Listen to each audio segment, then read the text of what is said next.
ki tana raguwa, nai nazari cikin natsuwa, ke burin ki sani damuwa.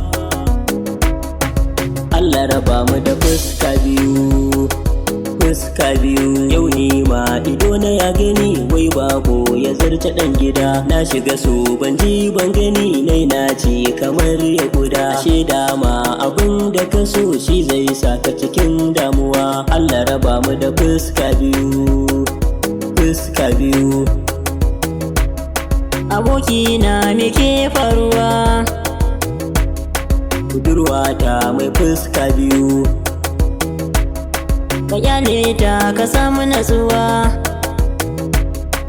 ta daman da kira cikin dare, kullum ne ban san nufinta ba. Bikin nata saura wata ɗaya, ta ki bari na gane gaskiya. Ko a waya idan na kira ba ta so ta furta gaskiya.